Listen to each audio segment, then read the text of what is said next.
আওয়ামী লীগ সরকারের আমলে পাচার হওয়া প্রায় ১ লাখ কোটি টাকার খোঁজে জোরেশোরে মাঠে নেমেছে দুর্নীতি দমন কমিশন দুদক। বিদেশে পাচার হওয়া এসব অর্থ ফেরত আনতে দুদককে সাহায্য করছে বিভিন্ন সংস্থা।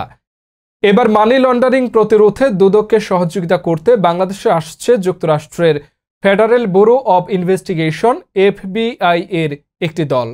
সোমবার ৯ সেপ্টেম্বর বেলা ১১টায় FBI এর লিগ্যাল অ্যাটাচে রবার্ট ক্যামেরন ও সুপারভাইজার স্পেশাল এজেন্টের সমন্বয়ে একটি দল দুদকের মানি লন্ডারিং এবং লিগ্যাল শাখার মহাপরিচালক সহ সংশ্লিষ্ট কর্মকর্তাদের সঙ্গে বৈঠক করবেন। জানতে চাইলে নাম প্রকাশে অনিচ্ছুক দুদকের এক মহাপরিচালক বলেন, মানি লন্ডারিং প্রতিরোধে দীর্ঘদিন ধরে কাজ করছে দুদক। এছাড়া পাচার হওয়া টাকা উদ্ধারে আমাদের সফলতা আছে। মানি লন্ডারিং সংক্রান্ত কার্যক্রম, আইন ও আমাদের সক্ষমতা FBI কে জানাবো।